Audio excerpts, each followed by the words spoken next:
What up, Wholesale to Million family? We're back with another interview. Today it's a first time subscriber, first time wholesale deal interview, and I got the one and only Brandon to jump on. He just closed 10G. Is that right, Brandon? 10G. Yes. On D for D. Is that correct? Yes. Driving for dollars.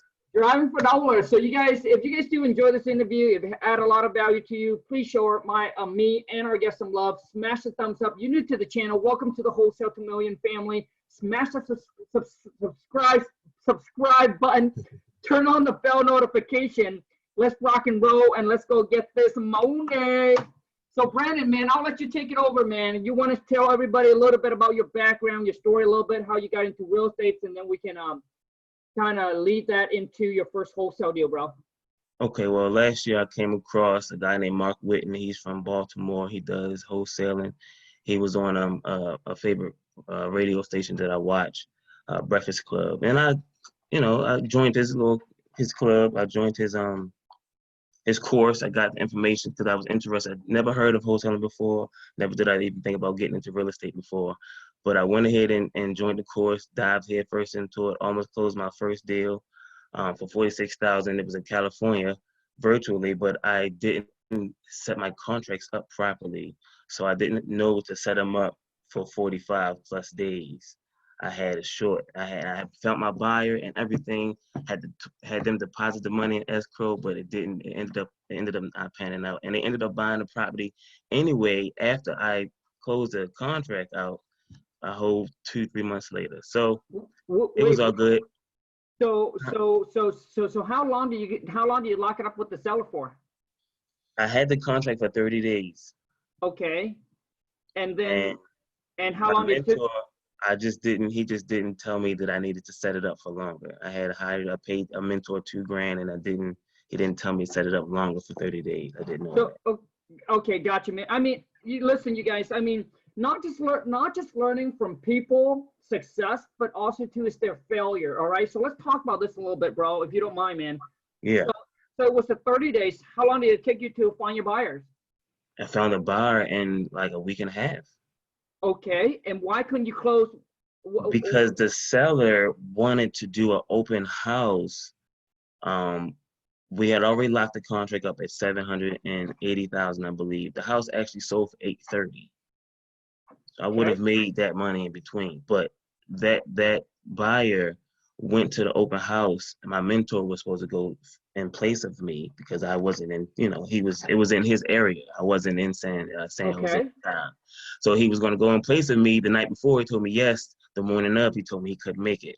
So the cash buyer that we had been talking to went ahead anyway and scooped it underneath of me.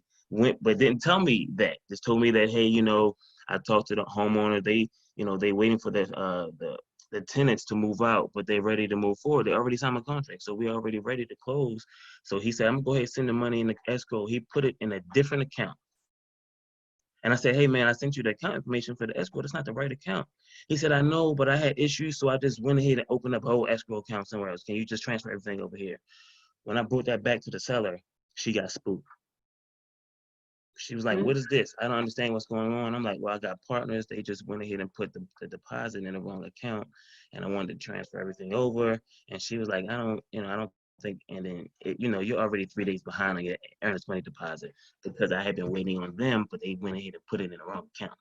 So when that came down to it, I literally had like a day or two left on the contract. It was already up. And then they just was like, oh, we're just going to wait. We're going to wait for the tenants to fully move out. And then we'll just give you a call back. But long and short, they ended up going and buying and selling it to them same people for $830,000. So basically, bro, so the buyer went behind your back pretty much, right? Yeah. So they signed. So the buyer signed an assignment agreement with you. Yeah. You have escrow open with a certain title company. Yeah. Okay. And then the buyer signed the assignment agreement with you, and took that, and then went to his own escrow agent and opened up. Now, do they have the purchase and sale agreement between you and the seller? They did. They had a copy of it. Yeah. Okay, so they did have a copy. So they took it, And did they drop off the non-refundable deposit? They just put 20,000 in escrow, saying we just put 20,000 in escrow so you can see, and the whole completely different escrow account. And I said, okay. Took it back to the seller, but the seller had got weirded out by the whole transaction. But I explained to them what it was. I said, these are my partners. They're the money guys. I'm just behind them. I prospect, get the properties under contract for them. They already ran the numbers. They want to purchase it. She's like, well, I just think we need to give the tenants more time. That's what she made it seem like it was about the tenants, but really, the buyers had went to the open house. Yeah. They talked to them and got a different angle on it. Yep. I got you, bro. So hold on a second here. So the buyer ended up buying the property for the price that you sent it out to them, or was it cheaper? They got it for more. They got it for they got it for less. Yeah, I had it at $850. Okay, you had it at $850 and they bought it for $830. The ARV was 1.2. And you got under contract for how much? $780. Dang, bro. Dude, that's like what? $780, $850. Dude, that's a big, hold on a second, bro. Let me do the math really quick, man. So 850 minus 780. Sorry, you guys. That's a $70K assignment fee. And I would have split that. With your mentor. Yeah. It was on. I think we were doing 70-30. I guess 70%. And so when you talked to your mentor about it, did he walk you through the whole thing, man, or what's going on? He attempted to get everything in order. He called them back. He walked me through everything through the whole process. But when it came to the open house, the seller already had the open house scheduled through for sale by owner on Zillow. Wait, but you already locked it up on a contract. Yes. But she kept going with that date. She said, well, if you want to come look at it, I already had a scheduled open house date on Zillow. And I said, oh, okay, but it's for sale by owner. So I said, okay. So my mentor, he said, oh, no worries. I'll go. I'll make it there. I'll make it there. Wait. Okay, bro. So they signed the contract with you already, right? Mm-hmm. But they still continue doing the open house. Yes. Correct? Mm-hmm. Okay. And then got you. So they continue. And now what did they list it at? They had it, I want to say they had it at 810. I think it was 810,000. Oh, okay. So they had it at 810. So you came in and offer. Okay. So so 810. Okay. Gotcha. Okay. So now when you found a buyer, how much time left was on the contract? About a week and a half. It took me about I think it took me about 2 weeks total to find a buyer. And that's just my marketing. Okay, bro, I wasn't sharp on it. Right. So so let's say you still have a week and a half left. The title company couldn't close it that quick? No. Because and the lady COVID? Yeah. No, this was last year. This is when I first got into, when I first came across wholesale and first jumped into it. This was last March, to be honest with you. So the buyer title company tells you that they can't close it by then. The buyer's title company told me that they needed me to transfer everything over to them from that title company. Right. And I told the owner that this is what was going on, and she got weirded out by that. She didn't. Okay, and then you just end up canceling the whole thing? The contract date was coming to a close, so literally, it was already 3 days left. 3 days after the close, it was by the time he put it in escrow, it was 3 days left to the contract. Oh, okay. Hold on, bro. So it took you 2 weeks to find the buyers. Yeah. And once you found the buyers, you signed the assignment agreement, and doesn't that go to the title company right away? Yeah. So which means it gives you what, 2 weeks? I sent everything to my title company. He sent his stuff to his title company. Got it. And then they told me to send everything over to them, and I had to let the owner know that we were transferring everything over to that title company. Oh, okay. And when I told her that, she got weirded out by that. And I said, well, miss, everything is still going smooth. Go ahead. Right. Okay. So here's where it's at, bro. So the thing is, Brandon, when you transfer, man, listen, dude, the seller doesn't really need to know. All right. So you can just, because because you're going to be the one, obviously the buyer's going to be the one that's going to pay for it, right? Yeah. So you just take the information here, dude, just transfer over to another title company. You don't have The title to, company informed her. Oh, the title company calls her and let her know that. And then she contacted me and said, well, what's going on? And she got weirded out by that. She said, well, why do you need to transfer? Why can't he just put his money in this account? And I said, well, they have a standing relationship with them. And so we wanted to go through that title company. And she was like, well, I prefer mine. Maybe I should just wait. And then everything just went left. Wait. Bro, so the seller asked you to use her title company. Yeah. She said, well, I didn't want to switch. That's the problem. Okay. Well, there's two problems. Problem number one is that because you use, that's why you guys, those of you who's listening here, man, there's a lot of lesson here. And I want to make this short so we can get into the deal section here. One, you always want to be the one in control of the deal. You do not want to use your buyer's title company or the seller's company, all right? Because the relationship you have with your title company, your escrow agent, when there's an issue that comes up, they call you. But if you're using, someone else's, you're not in control. And guess this is the stuff that actually can happen. So obviously the seller got a little scared. Did you go back? She did. She got way weird. Bro, so did you go back and tell the buyer, hey, you know what? We are open up escrow in this on my contract. Yeah. They said we're going to use my escrow agent. I need you to send it over there. And it took him till the closing of the contract. He called me like, hey, we just got in touch with your contract, with your title agent. It took them forever to get back to us. We're going to transfer everything, but I was already out of contract. So to get that to lock back up with the seller, she was like, nah, I think I'm just going to wait. Let's just get the tenants time to move out. And then everything went left. I see. Okay. So basically, so the buyer obviously is trying to go behind your back. They're trying to take their sweet time and not getting this thing done. So they ended up not even really buying the property until August. Okay. Right out there, right outside of Facebook headquarters too. Oh, wow. Gotcha, bro. Dang, dude, I feel sorry for you, bro.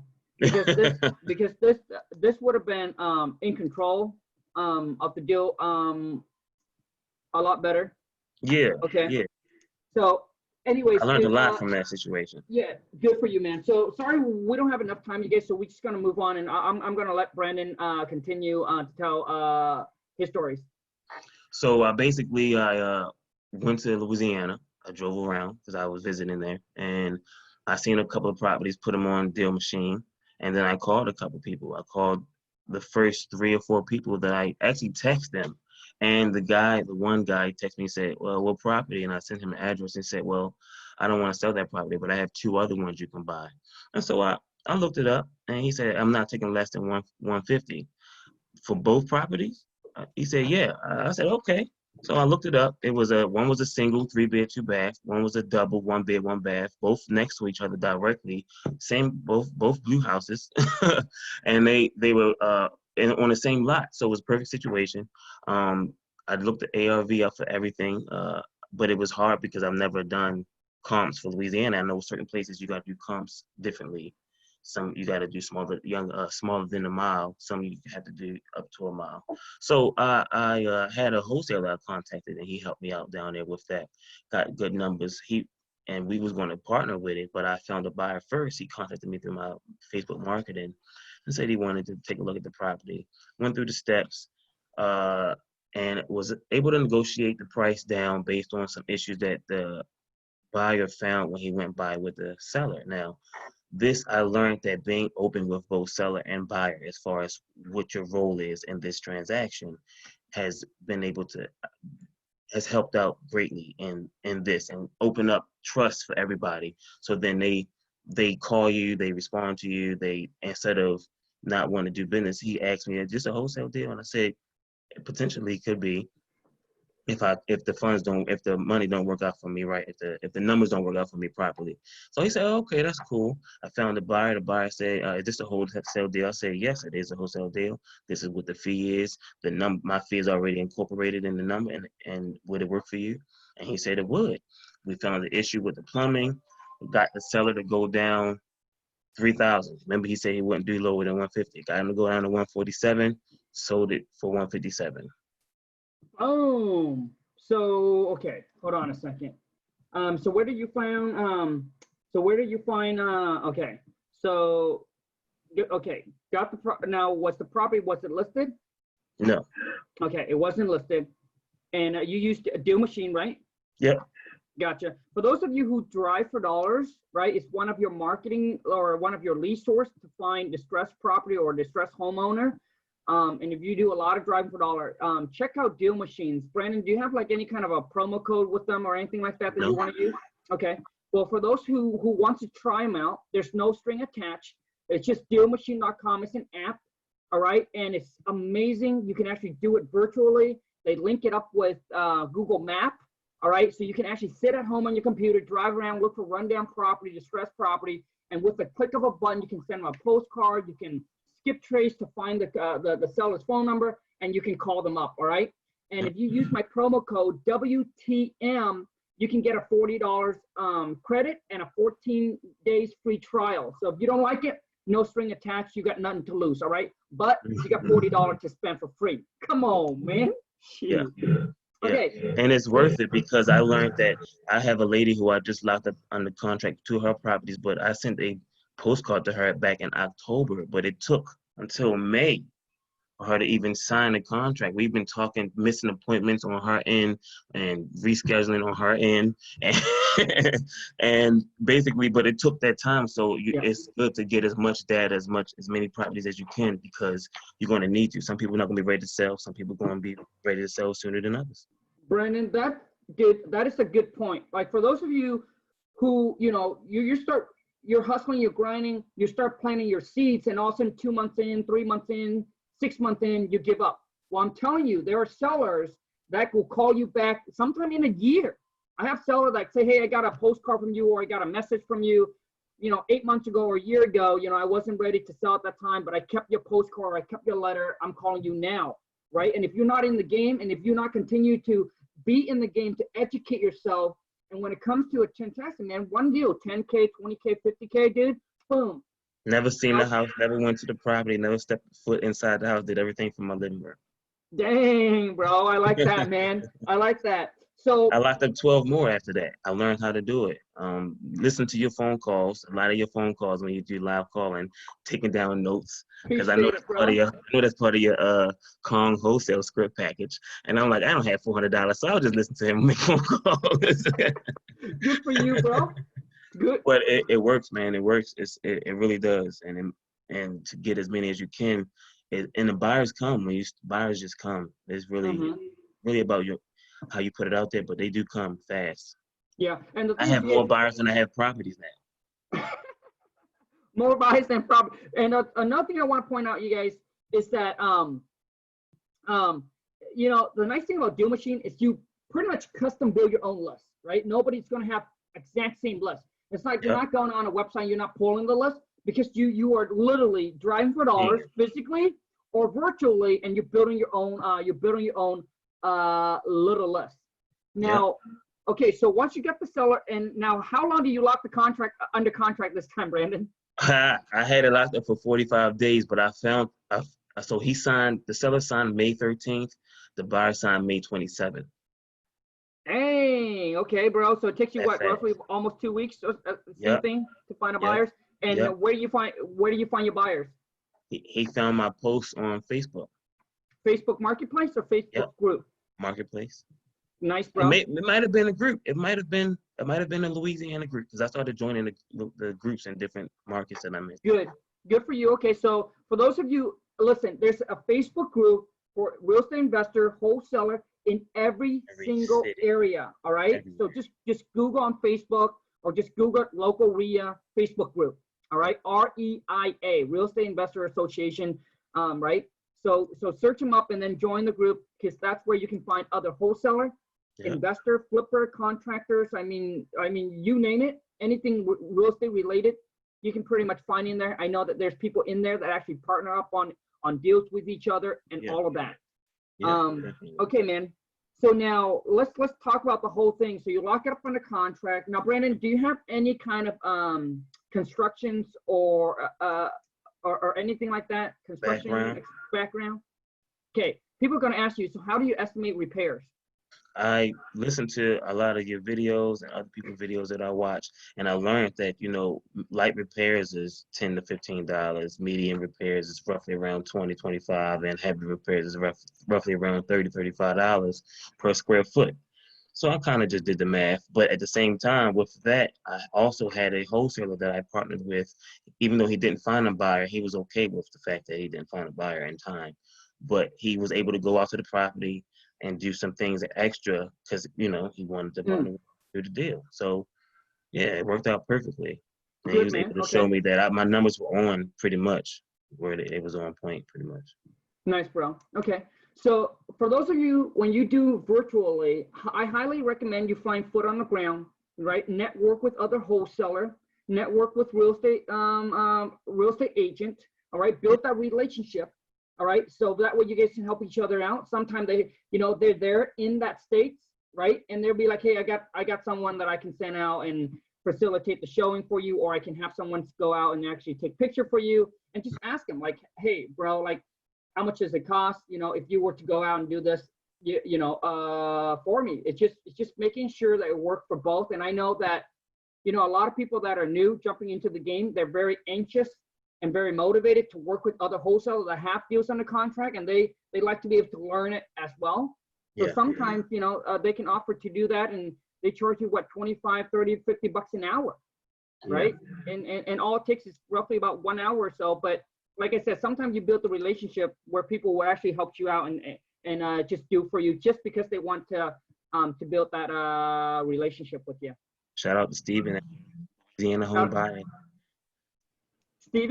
Steven at Louisiana Home Buyers, he really came through and taught me a lot about the market itself, because I didn't know a lot about, you know, because I'm from a different location. So it's completely different than Louisiana.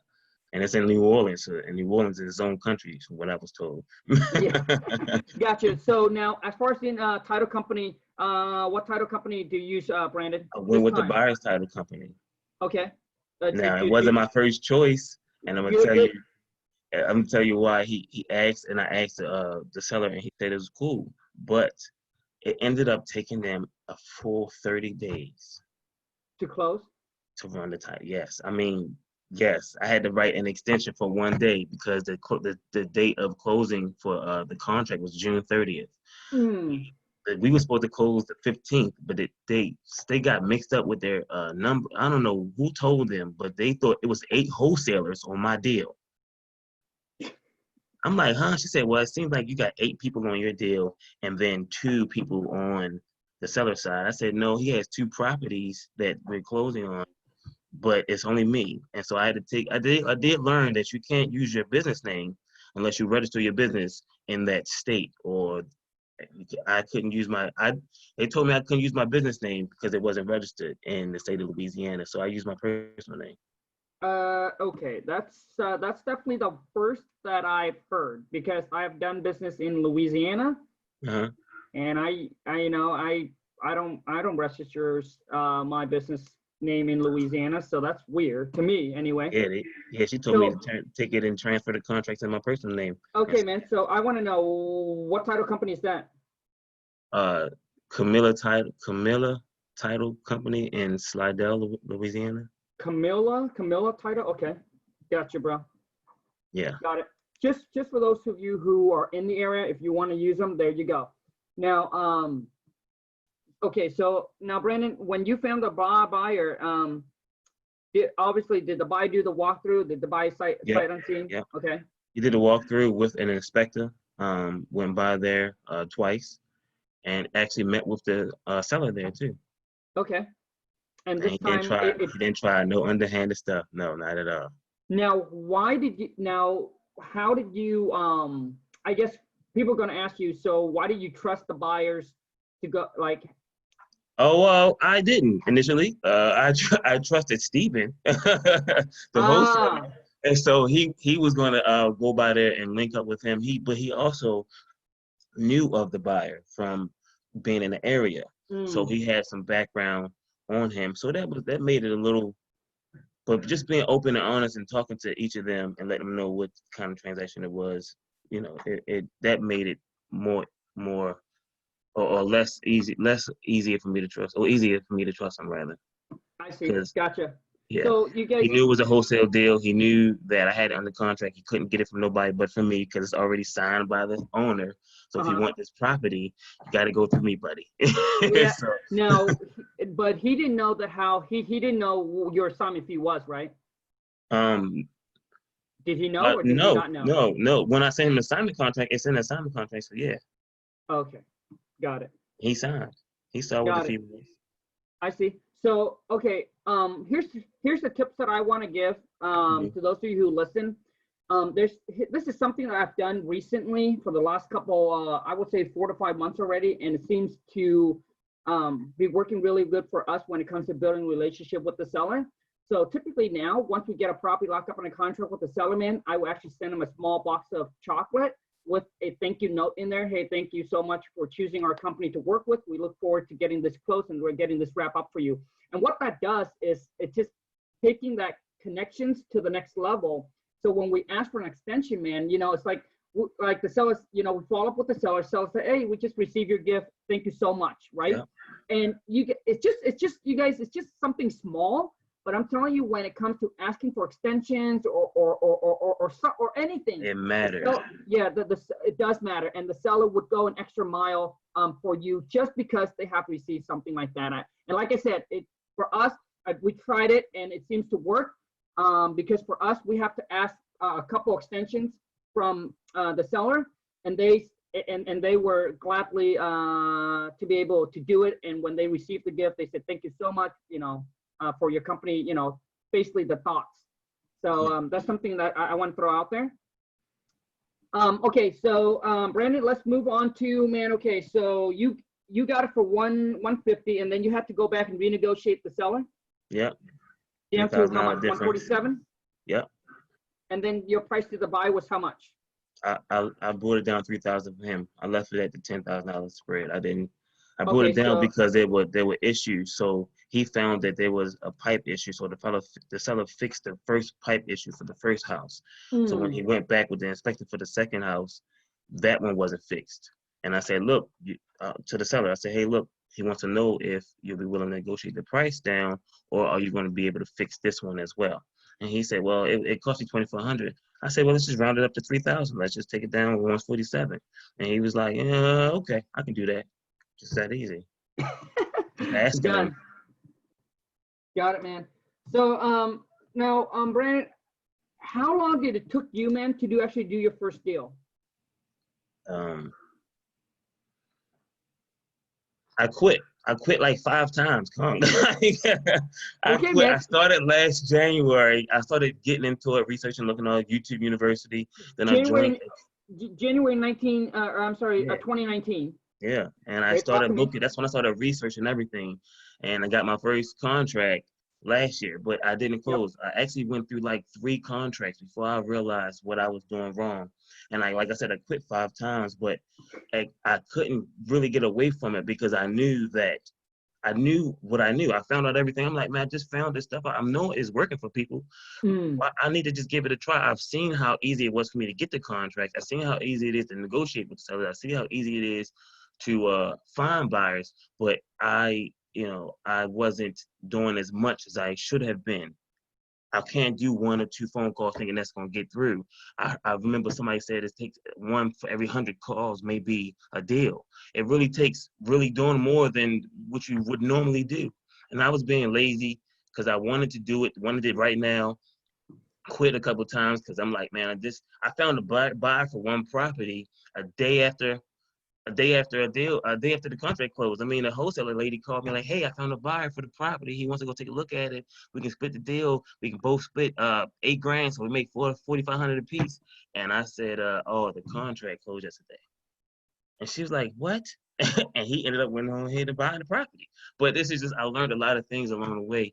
So when I really dove into it, it took me from May 7th from May 1st to May 7th to get me a contract.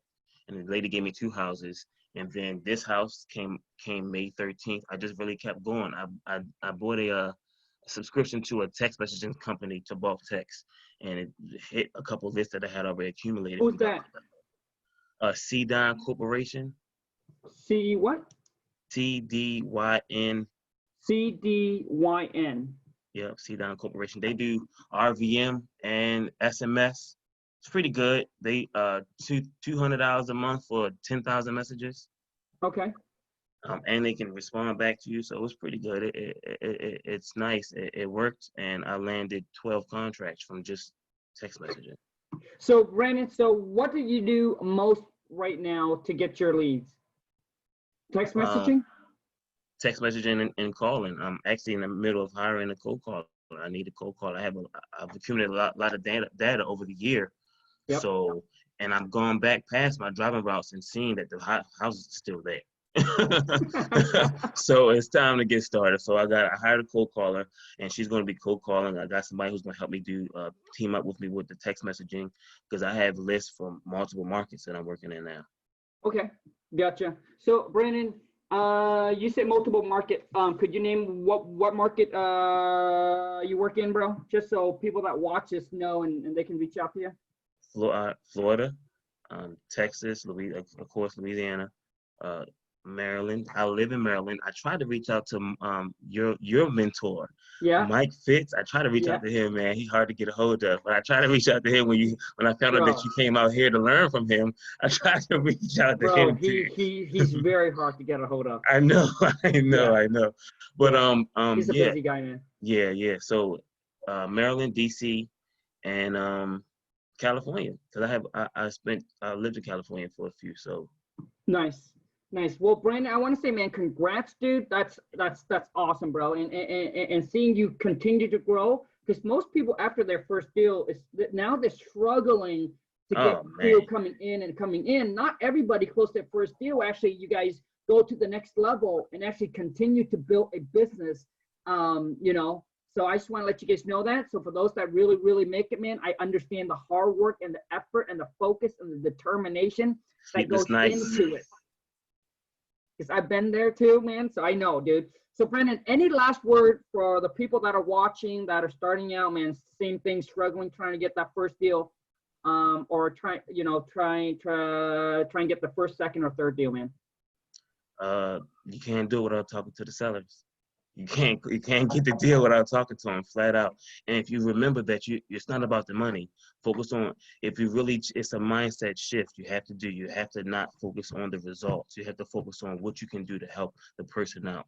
The results is going to come. 80% of your 20% of your effort will get you 80% of results. So if you focus on talking to the sellers and helping them out, whatever it may be, it could be, I'm getting people calling me, asking me to help them get tenants out. They're family members. I'm just from Facebook. They're, hey, I got somebody, I need you to help me get out my house.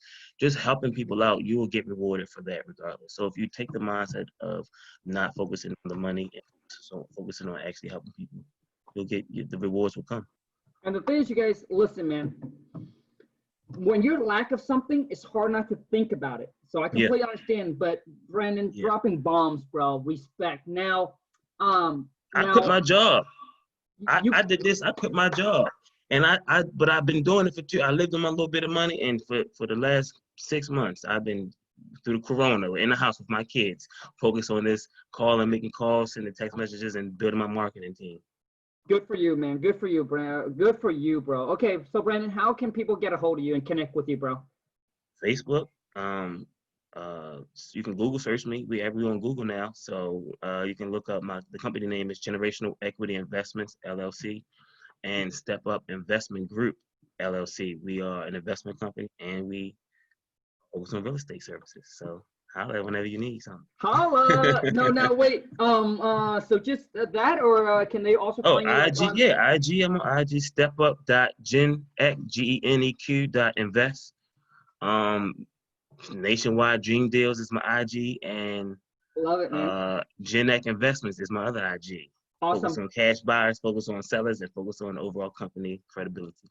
Good, man. Brandon, would you text me all the link, bros, just so I can put it below in the description? So for those of you who want to reach out, connect with Brandon, I'll drop the link all right below. For those of you who recently closed your first wholesale deal and you want to jump onto the channel with me, man, to share your stories, to inspire and motivate other people, you know, please shoot me a DM on Instagram or shoot me an email. So Instagram is Khang, KHANG dot, like a period, WTM. Email is just WTTMfam@gmail.com. So, but when you send it over, please, not just talk, but send me over proof. I need proof. I need to see the money. All right. I'd love to get you onto the channel, man. And so for us to motivate and inspire other people. Brandon, I want to say thank you so much for your time, dude. I truly, really appreciate it. Much success to you, bro. And let's stay connected. Thank you very much for having me on, man. It's because of you guys that I've made it this far. Ah, dude, I appreciate it, man. Now, Brandon, bro, how important it is knowing how to talk to seller, bro. It's very important. And being patient. Oh, bro, I got a lady right now. She makes me want to pull my hair out. But she's the sweetest old lady. And she gave me additional house just for getting her houses sold, helping her get her houses sold. Good for you, my man. Good for you, my man. Dude, I have a seller right now, too, bro. We're trying to close the deal, and it's so hard to get a hold of him, man. So hard. Man, they disappear on you real fast. Yeah. They don't mind. They don't mind disappearing. They know what your number is now, so they just look at it and say, "I'll call him back." Yeah. Brandon, thank you so much, you guys. So have a great rest of the day. Thanks, bro. You too. Thank you. Bye, dude.